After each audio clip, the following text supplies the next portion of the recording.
want to start off today asking you a question. When you were a little kid, did you believe in monsters?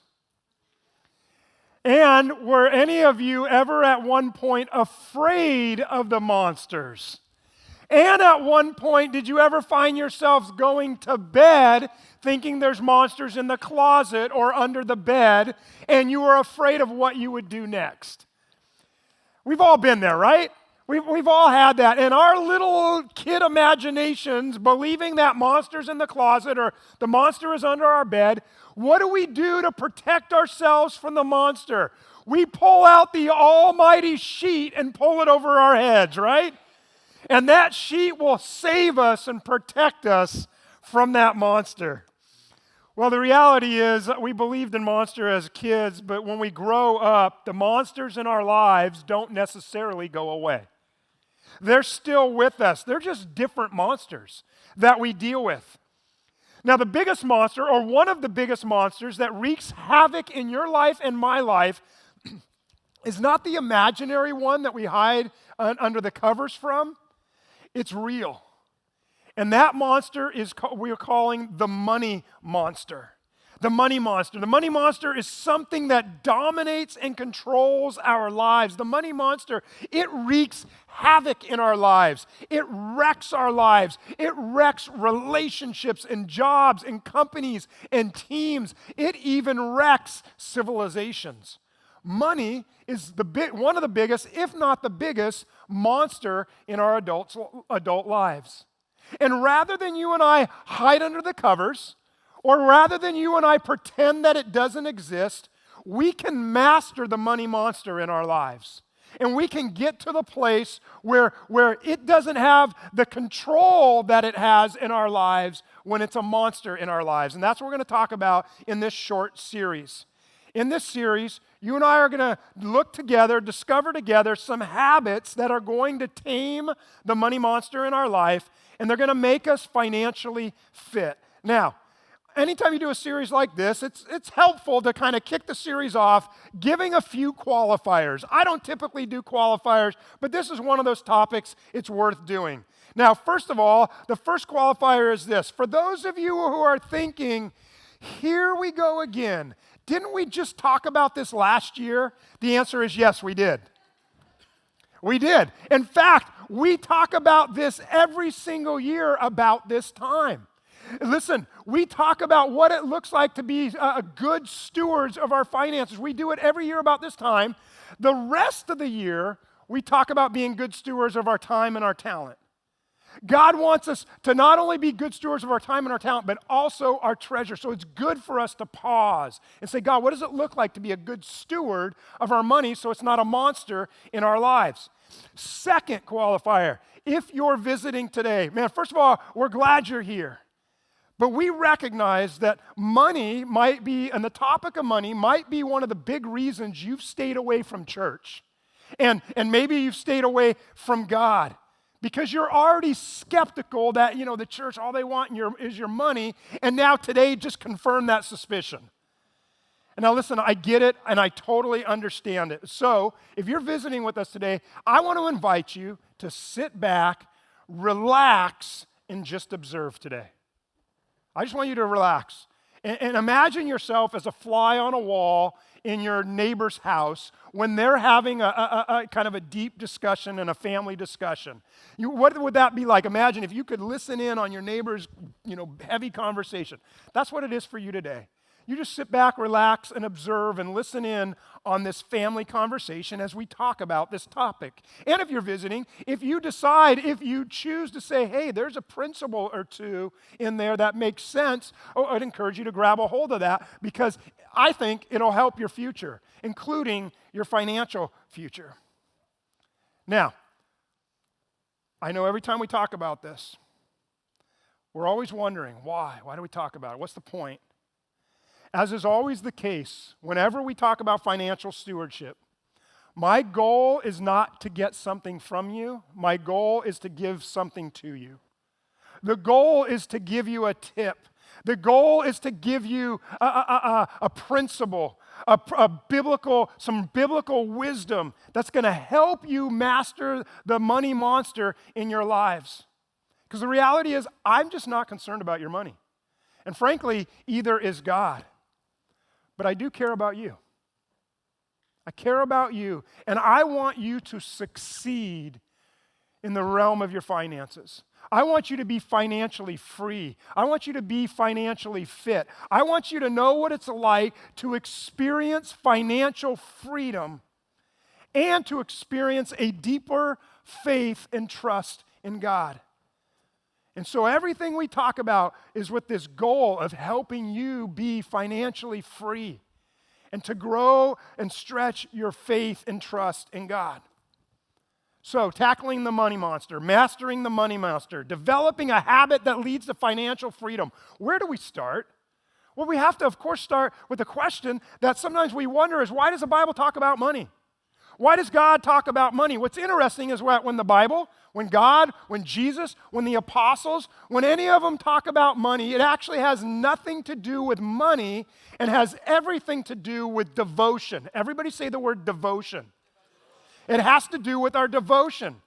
Because what God knows about all of us is that God's chief competition for your heart and for my heart, for our devotion, for our loyalty, for our fellowship, for our service, God's chief competition is not the devil.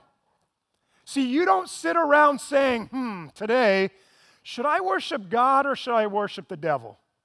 That's not what you're doing. That may be a reality, but the real struggle that we feel that we have is, where do I put my confidence? Where do I put my trust? Where do I put my hope? What am I dependent on? Do I put my dependence on God? Do I trust in God? Or do I place my hope and my trust in my finances or my financial stability or whatever it is that money represents to me?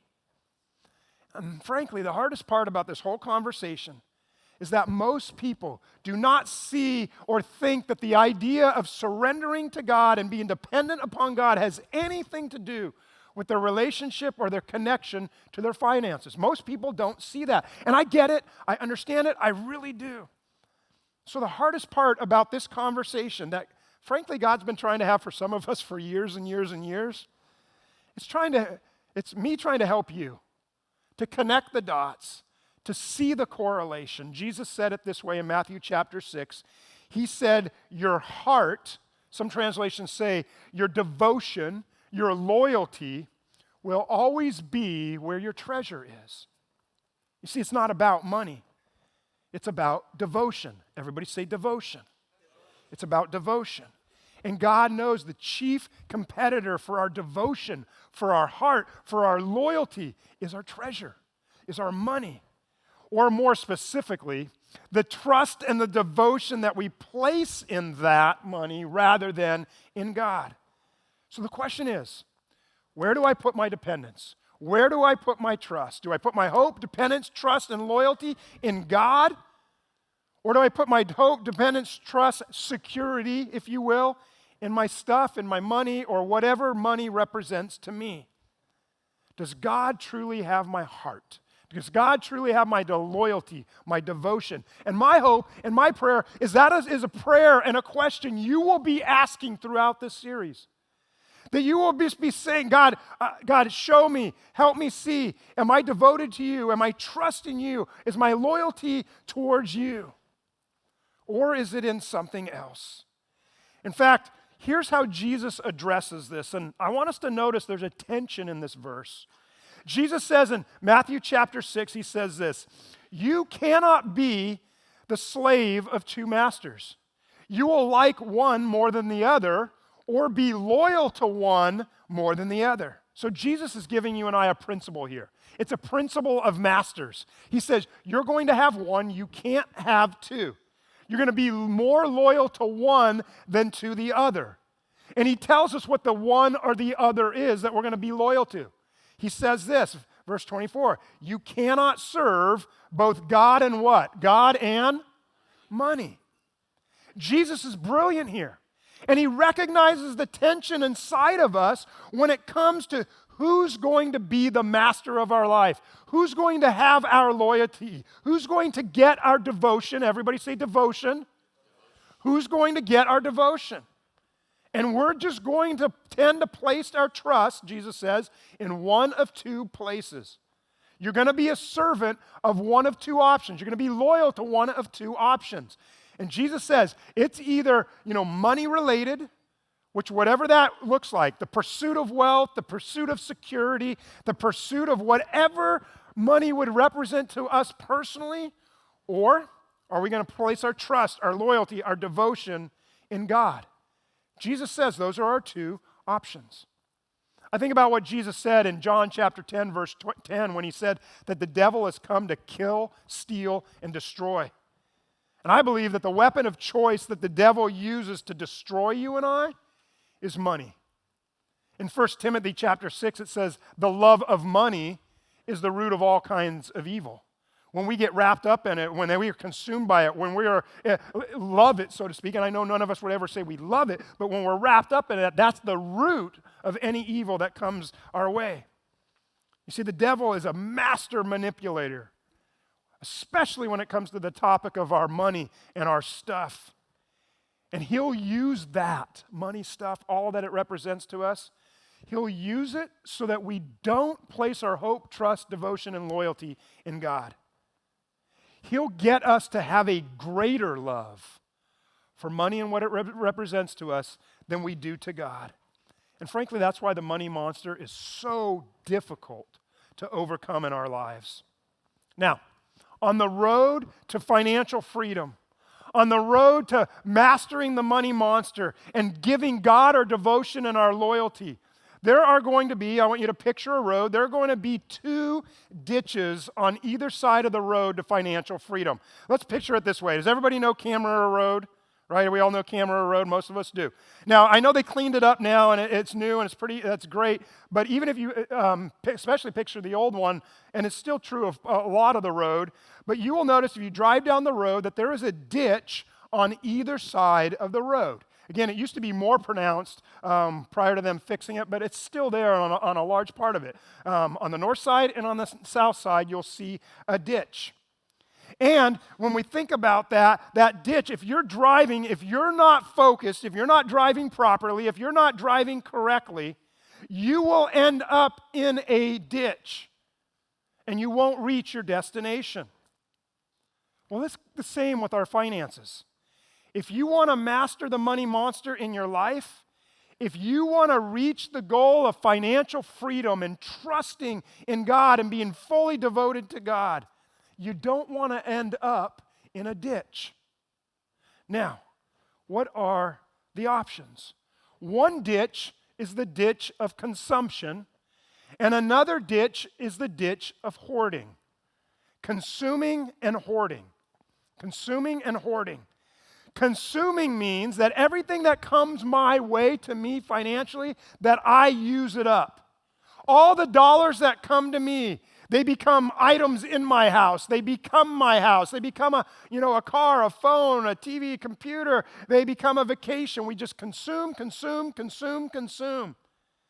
And this is one of the biggest ways that the money monster just takes over our life and wreaks havoc in our life. And it's inevitable that if we just consume, consume, consume, if we end in the consumption ditch, it's inevitable that most people will end up having debt. And by the way, when you think about debt, what is it actually called? It's called consumer debt. How real is the consumption ditch, this money monster? Well, there's lots of statistics and surveys out there that give us an indication that this money monster is real in our lives. One survey has found that over 70% of Americans have less than $1,000 in some form of a savings. In other words, if it's time to go have your car get its 60,000, 90,000, 120,000 mile service, or whatever the case may be, if it's time to do that and you need new tires, or they say you need new brakes, or your transmission needs this or that, you don't have enough money to cover it. 70% of Americans have less than $1,000 to their name, and 34% of those have no savings at all. A lot of us would say we basically live paycheck to paycheck, but this is living literally, if there's any issue that comes up, I don't have anything to draw from to help out. 34%.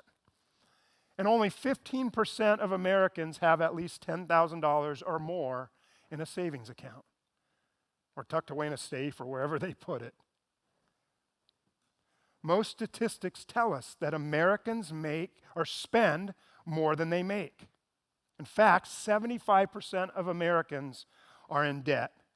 And 50% of those believe that outside of their home, they will always be in debt. Now, I'm not going to ask, but I'd actually be curious. Again, I'm not going to ask, don't raise your hands. But I would wonder how true those statistics are for us here at LifePoint. I would wonder how many of us outside of our home, how many of us have no debt at all? Or how many of us, we have a ton of debt. The money, according to the stats and the surveys and everything we know, the money monster is very real. It's destroying us. We are stuck in the ditch, consuming our way to destruction. In other words, our money plan isn't working. It's not working. So on one side of the road, it's flanked by the ditch of consumption. And by the way, all the statistics, all the surveys, they make it clear it doesn't matter whether you make a little or you make a lot. No matter where you are on that list, every category of people is consuming more than they make and spending more than they make. One side, the consumption ditch. The other side of the road, the other ditch, is hoarding. Have you ever been inside of a hoarder's home? Don't point to people, don't do that. I can tell you I've been in a few hoarders' homes in my life. One in particular I remember, I'll never forget, frankly. Heather and I were living in Sacramento for a season of time, and we were in this house, and next to us we had a person, an individual who was a hoarder, a smoker, and a cat lover. And this individual had at least a dozen indoor cats and at least a dozen outdoor cats that I can remember. And whenever this individual would go out of town, guess who they wanted to come over and feed their cats? And I can remember I would go over next door and I would open that door just dreading the moment. And I would open that door and step in, and the hoarding, my goodness, the hoarding. The stacks of newspaper, the trash everywhere, the smell of smoke everywhere, the clutter, the junk, the litter boxes. And I can still to this day smell the smell of junk. Does anybody know that junk has a smell? So I could smell the junk. I could smell the smoke. I could smell the empty cans of cat food just piling up on the counters. And some of you are thinking, no wonder Pastor doesn't like cats. Man, no one likes a hoarder, right? But what is financial hoarding? Financial hoarding is what about this? And what about that? What if this happens? What if that happens? And you what if and what about yourself into a panic, a paranoia, and a fear, so much so that you just hoard. Your fists are closed so tight with what you have. And people around you might label you as a tightwad, or a miser, or a cheapskate, or a penny pitcher, or a hoarder. Now, obviously, we want to be financially responsible and we want to save. But hoarding takes it to a whole nother level. Now, here's the interesting thing about consuming and hoarding. The consumer and the hoarder usually find each other and they get married. Right? Have you figured that out? And in marriage, you don't call each other a consumer and a hoarder. You're much more polite to each other. You call each other spenders and savers, right? I'm a spender. No, I'm a saver. So you have this tension in the marriage. You have this friction because one of you spends, one of you saves. The money monster, consuming and hoarding, the consumer and the hoarder, the spender and the saver. But they all have something in common. The reality is they're both self-centered. You see, both are living, by their actions and behaviors as if their hope and their faith and their trust is not in God, but is in reality their hope and their faith is fueled by the same gasoline. And that fuel is greed. Is greed.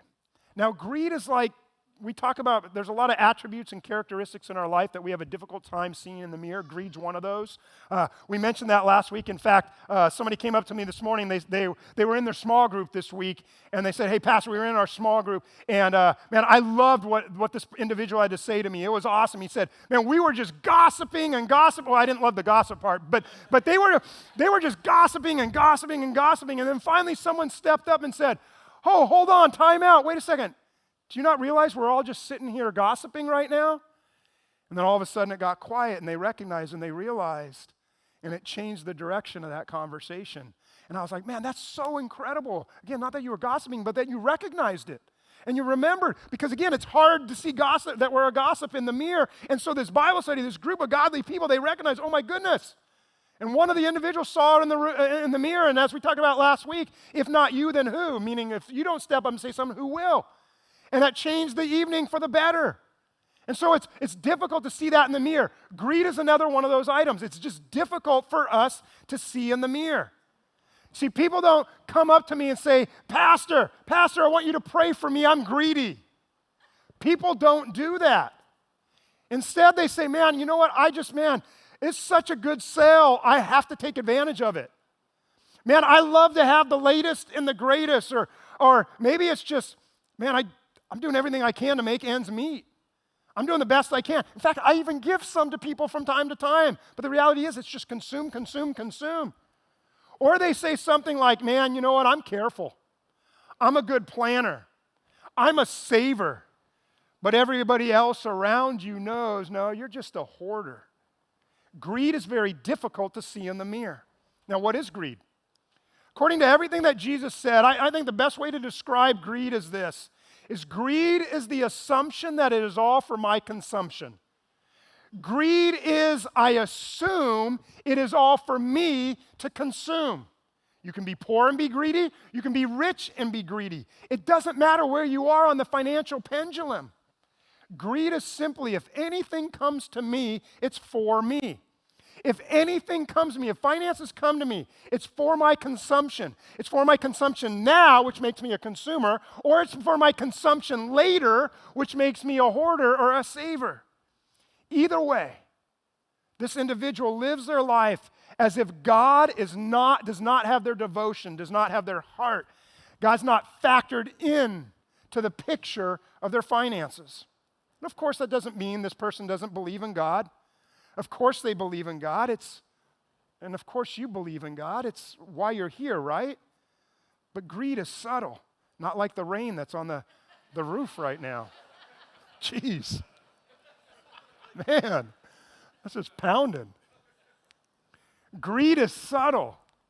And in our greed, we believe in Jesus. Of course we do.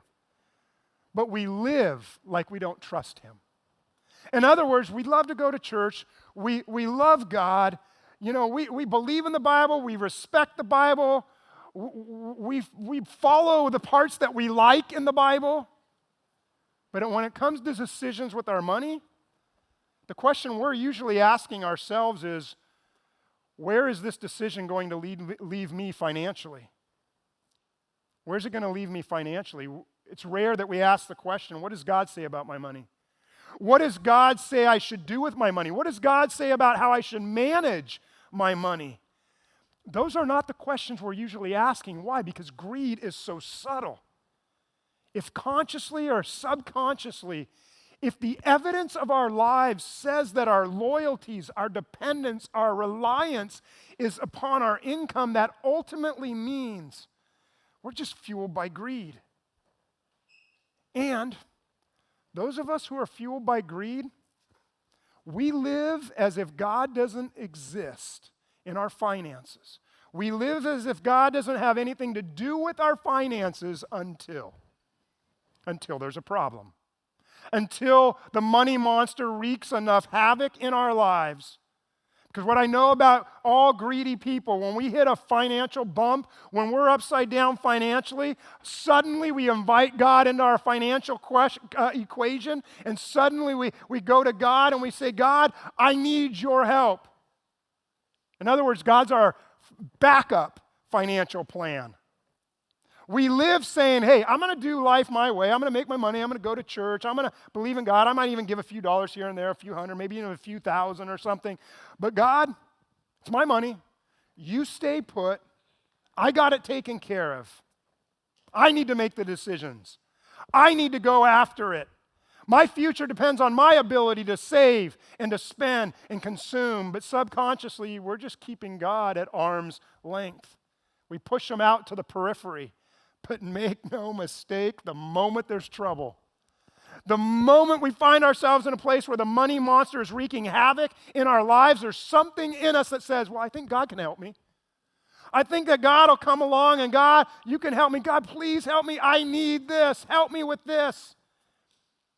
But God doesn't want to help you on your terms. He just doesn't. God doesn't want to be your backup plan. God wants to be your first plan, not the backup. God wants to be the master, using Jesus' words, and the ruler of your life. God doesn't want any competitors. Jesus said in Luke 6, why do you call me Lord, Lord, but you don't do what I say? We may say that he's Lord of our lives, but our actions are dictating that he's not the master, that he's not the ruler, that he doesn't have our devotion, that he doesn't have our loyalty. What we actually are committed to and what we are devoted to is our stuff, our money, rather than God. We veer off into that ditch far too often. God will not be our backup plan. He just won't. He wants to be the master, the ruler of your life, which means it's time for us to say, okay, what do I need to do in my life to break the power of greed in my life? What do I need to do to stay out of the ditch? How do I let go of the assumption that it's all for my consumption? Now I consume or later I save. What do I do? How do I master the money monster and break the power of greed in my life so that my dependence and my loyalty is upon God? How do I get there? Well, it's simple. Well, the solution's simple. Actually, carrying it out isn't so simple. But it's a habit. It's a habit that we develop. Mastering the money monster is a habit that we develop utilizing 3 buckets. And we have a few buckets over here, and I'll tell you about these. Here's what I want you to do. I want you to imagine, let's go back to the road analogy or metaphor. When a teenager learns to drive, there's lots of components that are important for them to understand in driving. But there's 3, at least for this illustration, there are 3 crucial parts that they must eventually master as a new driver, right? They have to master the gas pedal, the brake, and the steering wheel. If they fail to use the wrong one at the wrong time, or if they fail to get it wrong, they will end up in the ditch. All 3 are needed, the gas pedal, the brake, and the steering wheel. And they have to work in conjunction with one another. There are 3 key components to your teenager eventually mastering how to drive. So to master the money monster, you and I want to develop the habit of using 3 buckets for our money, or 3 buckets with our money. Just like your teenager had to learn to master the gas pedal and the brake and the steering wheel. So you and I, and to learn to use them correctly and in connection with one another. So you and I must learn to master these 3 buckets and to use them together and in connection with one another. So what is it? What is putting our money? Where is putting our money into these 3 buckets? What does it look like? Well, the 3 buckets are labeled this. They are labeled, one is the bucket labeled give. Everybody say give. Next bucket is the bucket save. Everybody say save. And the final bucket is the bucket that says live. Everybody say live. Give, save, live on the rest. Give, save, and live on the rest. And so this is the key to mastering the money monster in our lives. The first step we will take is God says, I want you to give a portion, give a percentage away. Don't keep it for yourself now or later, but give a portion away. Then second, God says, I want you to save a portion of that. Keep a portion for later for yourself. And then third, whatever's left, that is what you live on. That's what you consume. Now, what is usually the case, according to the surveys, 70% of Americans consume, living on more than they even make. Don't even have $1,000 to their name. This isn't even an option for them. They don't even have $1,000 to their name. This is definitely not happening. How are they going to do this? They can barely do this. Give, save, live on the rest. This is the habit that will change everything for you in your future. Give, save, live on the rest. I've talked to enough people, talked to another few after first service, and they all say the same thing. Pastor, I get it. You're right on. It was true of my life. And they talked about how they just live, consume, live on what they made. And someone came along and told them, listen, God has a different way. And God's way is to utilize all three buckets to stay out of the ditch and to master the money monster. And when these individuals who came up to me and said, when I began to give a portion away, save for myself, I found that I had no problem living on the rest. Now, here's what I can tell you about this. At first, it's a little bit clunky. Let's go back to the teenager, or when you were a teenager, or if you have a teenager. When you're teaching them how to drive, and they first get in that vehicle, does it go smoothly? No. Man, what's happening? They're driving, and next thing you know, all of a sudden it's like, and you're like, man, easy on the brake. Or they're pulling up too quick for the person in front. Whoa, slow down. Or how about this one? This is what I found with all my kids when it's time to get on the freeway. As a dad, what do you got? What did I used to have to say? Maybe you didn't have to do this. What I had to say is, go, right? They're just kind of slowly drifting on the freeway. Man, you gotta hit it, pedal to the metal, go, and it's just rough. And when they're driving around the city, they're gripping that steering wheel tight, and man, it's like when they're driving, like they might think it's like this. How do we feel it? It's just jerking all over the place, right? And it's like, oh my goodness, easy there. And you get out of the vehicle and you look at your rims or your hubcaps, and they're just dinged up all over the place. There's not a curb they can't find. It's clunky at first. But eventually, with practice, eventually with sticking to it, they don't just say, well, let me pray about it. They don't say, well, let me think about it. No, they keep going at it, and they keep doing it. And eventually they get better to where they master driving. It's the same with this. It's going to be clunky for you at first. And you're going to try, some of you are going to try this, and you've never tried this before. And God's been encouraging you, some of you, for years and years and years. And you have never picked a percentage. You've just kind of tossed something here and there to a friend, to a family member, whatever the case may be, but you've never been systematic about it. And you haven't been there. And you're going to start, but something's going to happen. And you're going to have an emergency, and then you're like, well, now what do I do? And I get it's going to be tough at first. It's going to be clunky. It's going to be hard to save the way that we should be saving. It's going to be hard to live on less at first, but eventually, if you stick with it, you can do it. And eventually, you can master the money monster in your life. And you could be financially free. So that years from now, you will look back like many of us and say, oh my goodness, my whole life changed when I tried it God's way rather than my way. And I look today and go, I cannot believe, praise God, how much by God's grace I have given away over the last year, last 5 years, last decade, last decades.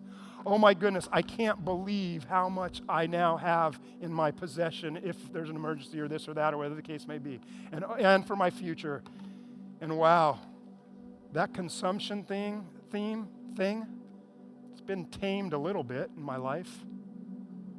It doesn't rear its head the same way. I've learned to be a little more content. How is it possible that when you're starting this, you're like, I can't even do this? That's not even an option. But how is it possible years down the road you go, I'm doing all three, and I'm in a better place? How is that possible? Because God honors those who do it His way. God honors those who say, God has your loyalty, your devotion. You're devoted and dedicated to Him first and foremost. And you demonstrate that and you show that by doing it God's way. As you give a percentage away, you save some for your future, and then you live on the rest. So I just want to invite you to step into this journey. Our way isn't working. It's clear. So how about we try it God's way? Would you be willing to take that step? And for some of us, it's a courageous step. It's a bold step. It's a faith-filled step. For some of us, it's an obedience step. I don't know what it'll look like for you. But God invites you to take that step. And when you do that, God will honor your decision. You will stay out of a ditch. And you will experience financial freedom in a way you never have before. Let's pray.